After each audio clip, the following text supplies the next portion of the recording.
দক্ষিণ পশ্চিম মৌসুমী বায়ুর প্রভাব থাকায় বৃহস্পতিবারও সারা দেশে বৃষ্টির সম্ভাবনার কথা জানিয়েছে আবহাওয়া অফিস। এদিকে টানা বৃষ্টিতে রাজধানী জুড়ে নেমে এসেছে জনদুর্ভোগ। মঙ্গলবারের মতো বুধবারও সকাল থেকে থেমে থেমে কখনো গুড়ি কখনো ভারী বৃষ্টির কারণে ঢাকার বিভিন্ন এলাকায় জলাবদ্ধতা দেখা দিয়েছে। একই সাথে বৃষ্টির কারণে তৈরি হওয়া যানজটে চরম ভোগান্তিতে পড়েছে মহানগরবাসী। শুভ মাহফুজের রিপোর্ট। সাগরের সৃষ্ট লঘুচাপ ও সক্রিয় মৌসুমী বায়ুর প্রভাবে সারা দেশের মতো রাজধানীতেও টানা মাঝারি থেকে ভারী বৃষ্টি। মঙ্গলবারের মতো বুধবারও ভোর থেকে টানা বৃষ্টিতে নানা রকম ভোগান্তিতে পড়ে নগরবাসী। কর্মস্থলে পৌঁছাতে দুর্ভোগ পোহাতে হয়েছে অনেককেই। বেশি ভোগান্তিতে পড়েছেন নিম্ন আয়ের মানুষ ও শিক্ষার্থীরা।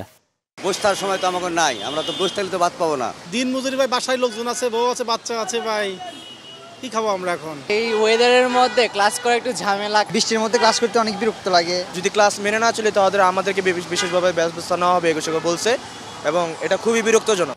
টানা 2 দিনের বর্ষণে রাজধানীর বাসাবো থেকে নন্দীপাড়া সড়কের বিভিন্ন স্থানে সৃষ্টি হয়েছে জলাবদ্ধতা। এসব এলাকার মানুষের দুর্ভোগ বেড়েছে অনেক বেশি।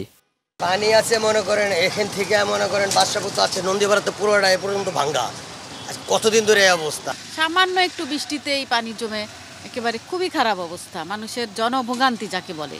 আমাদের চলাফেরা করতে অসুবিধা হয়, রিক্সা উল্টে যায় এখানে, মানে অনেক ঘটনা ঘটে আর কি। এখানে যে রাস্তা আরো সামনে গেলে বড় বড় এরকম বড় বড় গর্ত, তারপর ভাঙা অল্প বৃষ্টিতে পানি জমে যায় আর কি। আল্লাহ নীলা খেলা, আল্লাহ বৃষ্টি দিচ্ছে, তাদের জনদুর্ভোগ হচ্ছে কিছু, তা আমাদের চলাচল করতে হয়, প্রয়োজন বেরিতে হয়।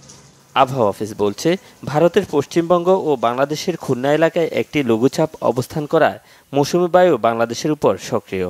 এর ফলে ঢাকা, চট্টগ্রাম, বরিশাল ও খুলনা বিভাগে ভারী থেকে অতি ভারী বৃষ্টিপাতের সম্ভাবনা রয়েছে। একটা লঘুচাপ রয়েছে, এটা হলো পশ্চিমবঙ্গ এবং তার সংলগ্ন খুলনা বিভাগের অঞ্চলে, এবং এই লঘুচাপের প্রভাবে অনেক জায়গায় ভারী বর্ষণ হচ্ছে, বিশেষ করে খুলনা, বরিশাল, চট্টগ্রাম এবং ঢাকার কিছু অংশ ভারী বর্ষণ হচ্ছে। এই বৃষ্টিপাত হয়তো আগামীকাল পর্যন্ত এটা কন্টিনিউ করবে, তারপর থেকে অনেকটাই কমে যাবে। অতি ভারী বর্ষণের কারণে চট্টগ্রাম বিভাগের পাহাড়ি এলাকার কোথাও কোথাও ভূমিধসের আশঙ্কার কথাও জানায় আবহাওয়া অফিস। শুভ মাহফুজ, বাংলা ভিশন, ঢাকা।